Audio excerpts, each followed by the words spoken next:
قابل صد احترام حضرات شائقین و شائقات سچا پیغام، السلام علیکم ورحمۃ اللہ وبرکاتہ۔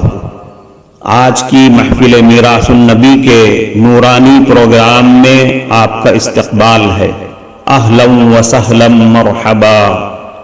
ہم آپ تمام حضرات و مستورات کا خیر مقدم کرتے ہیں۔ محترم حضرات و خواتین، تعلیم کا آغاز ہو رہا ہے۔ سب سے پہلے آداب تعلیم کا لحاظ کرتے ہوئے تعلیم کی طرف متوجہ ہو جائیں۔ پورے دھیان سے سننا، عمل کی نیت سے سننا اور تبلیغ کی نیت سے سننا، یعنی سنی ہوئی باتیں دوسروں تک پہنچانے کے جذبے سے سننا۔ چند خاص آداب تعلیم ہیں، امید ہے کہ آپ حضرات ان آداب کا ضرور خیال رکھیں گے۔ جزاکم اللہ۔ بسم اللہ الرحمن الرحیم۔ ایک شرابی کی آہوزاری۔ ایک مرتبہ حضرت سفیان ثوری رحمۃ اللہ علیہ سوئے ہوئے تھے۔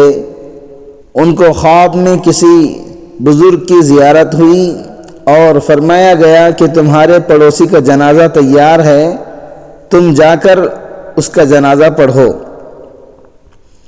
سفیان ثوری رحمۃ اللہ علیہ جانتے تھے کہ ان کا پڑوسی بڑا شرابی آدمی تھا۔ اب تو وہ اٹھ کر بیٹھ گئے، لیکن بڑے حیران تھے کہ اس پڑوسی کے بارے میں مجھے خواب میں فرمایا گیا کہ جاؤ اس کی نماز جنازہ پڑھاؤ۔ پھر ان کے دل میں خیال آیا کہ ہو سکتا ہے اس کی کوئی وجہ ہو۔ چنانچہ انہوں نے اس کے گھر والوں سے پوچھا کہ اس کی موت کس حال میں آئی۔ انہوں نے جواب دیا، یہ غافل سا بندہ تھا، لیکن موت کے وقت اس کی آنکھوں میں آنسو تھے اور یہ اللہ تعالیٰ سے یوں فریاد کر رہا تھا، اے دنیا اور آخرت کے مالک، اس شخص پر رحم فرما جس کے پاس نہ دنیا ہے اور نہ آخرت ہے۔ اس عاجزی کے صدقے اللہ تعالیٰ نے موت کے وقت اس کے گناہوں کو معاف فرما دیا۔ سبحان اللہ۔ یہ محفل میراث النبی صلی اللہ علیہ وسلم ڈیلی پروگرام ہے جو آپ سن رہے ہیں۔ ایک عورت کی لاجواب توبہ۔ ایک مرتبہ نبی علیہ الصلوۃ والسلام کے دور میں ایک عورت کبیرہ گناہ کا ارتکاب کر بیٹھی۔ کسی کو اس کا پتہ بھی نہیں تھا۔ یہ معاملہ اس کے اور اس کے پروردگار کے درمیان تھا، مگر اللہ تعالیٰ نے اس کے دل میں یہ احساس ڈالا کہ دنیا کی تکلیف تھوڑی ہے اور آخرت کی تکلیف زیادہ ہے، اور دنیا کی ذلت تھوڑی ہے اور آخرت کی ذلت زیادہ ہے، لہذا مجھے چاہیے کہ میں اپنے اس گناہ کو دنیا ہی میں پاک صاف کرا لوں۔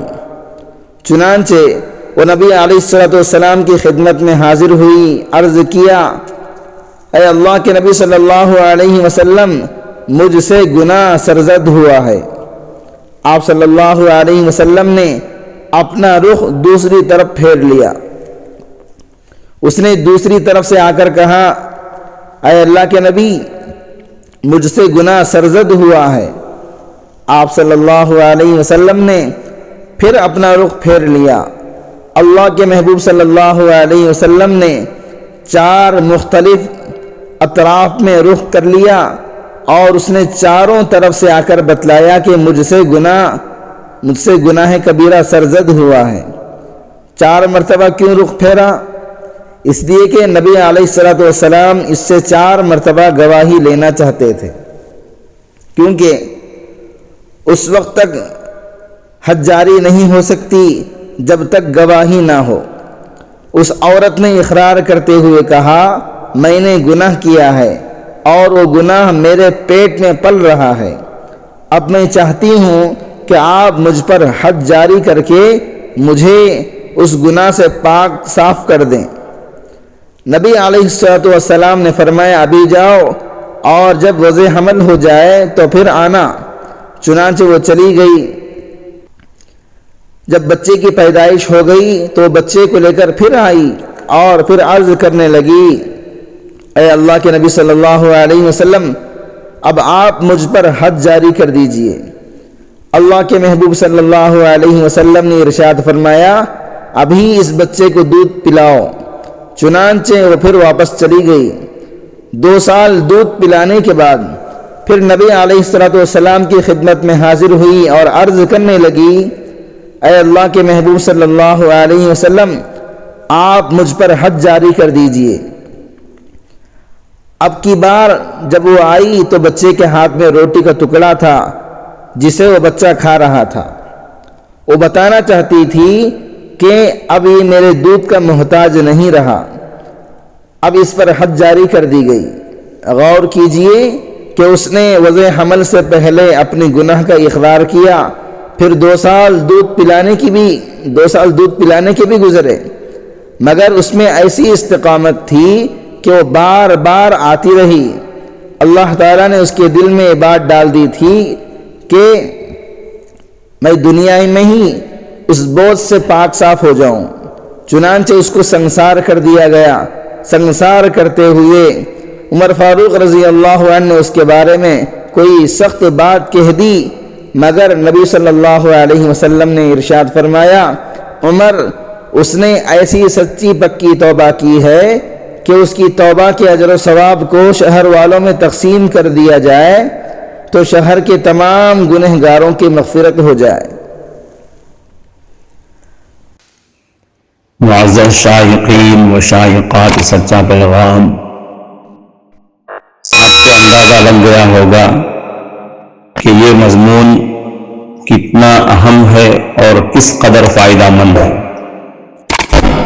کم سے کم درجے میں سوشل میڈیا کے ذریعے سے بھی ہم اس کو زیادہ سے زیادہ شیئر کریں گے تو دعوت کے فریضے کی کوششوں میں ہم بھی اپنا کچھ حصہ ڈالنے والے بن سکتے ہیں۔